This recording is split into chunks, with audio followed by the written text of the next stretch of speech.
Madame Almimov, Monsieur Dziga, bonjour.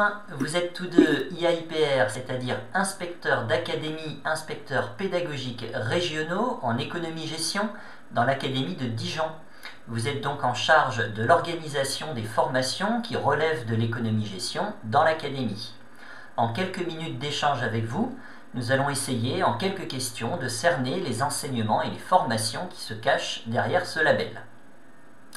Dans un premier temps, nous allons nous intéresser aux formations pré-bac, les classes de STMG, Sciences et Technologies du Management et de la Gestion, qui sont accessibles après la classe de seconde. Première question, les lycées sont classés en établissement général, technologique et professionnel. L'enseignement de l'économie-gestion relève de l'enseignement technologique. Quelles sont les spécificités de cet enseignement ? Merci, Monsieur Favry, de nous avoir présenté. Merci de cette question qui est fort intéressante, puisque l'économie-gestion n'est pas finalement qu'un enseignement technologique. Alors, vous avez raison de le souligner, la première chose à laquelle on pense avec économie-gestion, c'est à STMG, puisque l'économie-gestion est le cœur des matières de spécialité de STMG. Droit et économie, d'une part, management et sciences de gestion et numérique, d'autre part. Mais il faut savoir que, outre la STMG, donc qui est la filière technologique, le T du LGT, l'économie-gestion peut aussi se retrouver sur la filière générale, sur la voie générale avec le droit, notamment dans l'enseignement droit et grands enjeux du monde contemporain. Mais on retrouve aussi de l'enseignement supérieur, et dans quel cas où on aura une version plus professionnelle de l'économie-gestion au travers des BTS. Et également dans l'enseignement supérieur, en lycée, on pourra retrouver les classes préparatoires dans lesquelles l'économie-gestion est présente. Le DCG, le CT, les classes préparatoires TS, la classe préparatoire ENS également. Mais tout cela forme l'économie-gestion. Alors, si la question est sur la spécificité de l'économie-gestion, c'est au-delà de la voie technologique.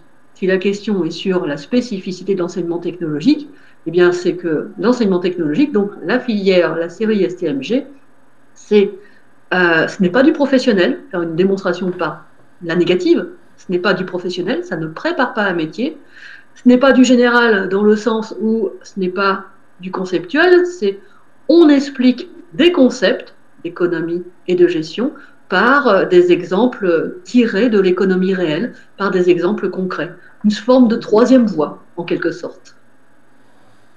Merci beaucoup. Deuxième question, la réforme du baccalauréat, si on se focalise du coup sur la partie pré-bac, dans tout cet éventail qui a été présenté, la réforme du baccalauréat a été beaucoup discutée, présentée dans les médias et donc a modifié l'organisation des filières pré-bac. Qu'en est-il dans les filières qui relèvent de l'économie-gestion dans les lycées ? Alors, si on parle de réforme du bac, on parle très souvent de la réforme du bac général et on oublie régulièrement de parler de la réforme du bac technologique. Or, le bac technologique, la réforme du bac technologique a été calquée sur celle du bac général et donc l'organisation des enseignements en bac technologique est similaire à ce qu'elle est en bac général. Puisque en classe de première, en tout cas pour la partie technologique, les élèves se voient proposer 3 enseignements de spécialité, qui sont le droit et l'économie, les sciences de gestion et numérique, et le management. Et en classe de terminale, les élèves se voient proposer 2 enseignements de spécialité, le droit et l'économie, et puis un enseignement qui regroupe management, sciences de gestion et numérique, enseignement au sein duquel on trouve les 4 enseignements spécifiques qui sont proposés aux élèves et que les élèves vont devoir choisir: les ressources humaines et la communication, la mercatique, la gestion finance et le système d'information et de gestion. Merci. Il existe donc dans les établissements, dans les lycées, un enseignement qui s'appelle sciences économiques et sociales. Est-ce qu'il existerait des points communs ou des différences, au contraire, avec le positionnement de l'enseignement d'économie-gestion ? Grande question, effectivement. Les SES et l'économie-gestion ont un énorme point commun qui est tout simplement l'économie.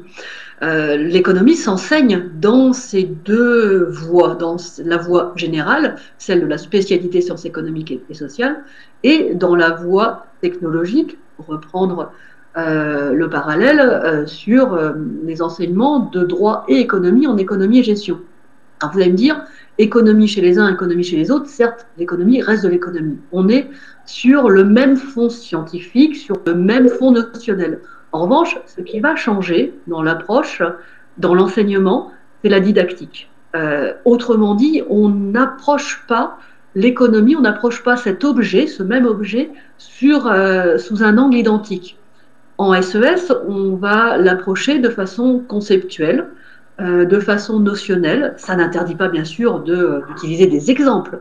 En revanche, en économie et gestion, en voie technologique, dans la spécialité de STMG droit et économie, l'approche didactique est d'abord, prioritairement, voire uniquement, centrée sur l'économie réelle. On part d'exemples, on part du concret, on part d'entreprises, par exemple, on part de faits économiques pour ensuite remonter ces faits, remonter ces explications et arriver vers le conceptuel. C'est vraiment une approche didactique différente. Donc voilà pour les points communs et les différences de l'enseignement de l'économie entre SES et économie-gestion. Néanmoins, dans SES, il y a le deuxième S, qui est la dimension sociale, la dimension sociologique, la dimension de sciences politiques, qu'il n'y a pas en économie et gestion. Et en économie et gestion, dans la voie technologique, il y a d'autres choses autour de l'économie. Il y a le droit, il y a les sciences de gestion, et il y a le management, comme l'a dit mon collègue tout à fait précédemment sur la réforme du baccalauréat et de la série STMG. J'espère qu'on a pu vous éclairer sur cette question qui, en termes de positionnement des uns et des autres, est une question qui revient très souvent. Et donc, justement, quelque chose qui peut intéresser les élèves et puis leurs familles, bien sûr, puisqu'il faut choisir un baccalauréat, finalement. Que deviennent les élèves qui ont choisi les baccalauréats STMG? Que deviennent-ils après la terminale? Ce qui est particulièrement intéressant avec la formation STMG, c'est qu'elle offre une palette très très large de possibilités à l'issue du baccalauréat. Certains élèves pourront souhaiter s'orienter vers des filières professionnalisantes, donc vers les sections de techniciens supérieurs, vers les BTS. Il y a près d'une vingtaine de BTS qui relèvent directement de l'économie-gestion qui sont potentiellement accessibles aux élèves issus des séries STMG.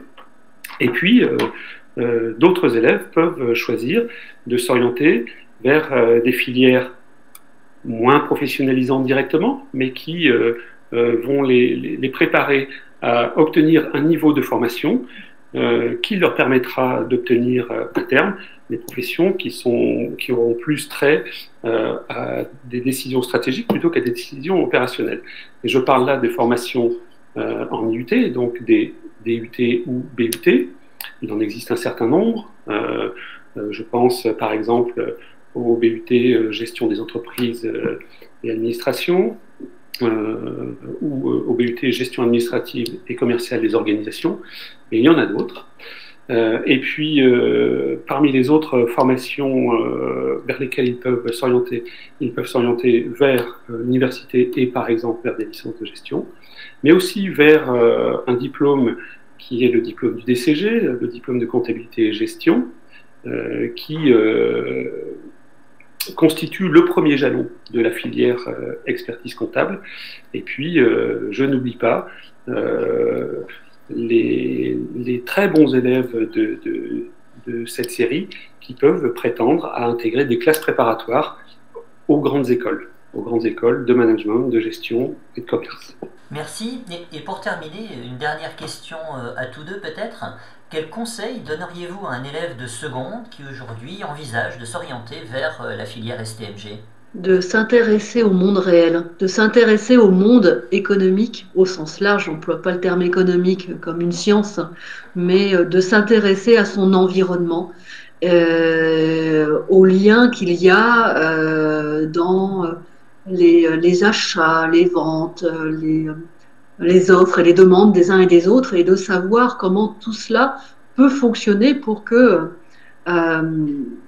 ce grand système économique fonctionne. Je pense aussi qu'on peut leur conseiller de s'intéresser à l'actualité économique, à la vie des entreprises, Ce sont des thèmes qui sont régulièrement abordés dans différents médias. Madame Almimov, Monsieur Dziga, un grand merci pour l'ensemble de ces explications et nous espérons évidemment que cela permettra aux élèves et aux familles de choisir le mieux possible leur orientation. Encore merci.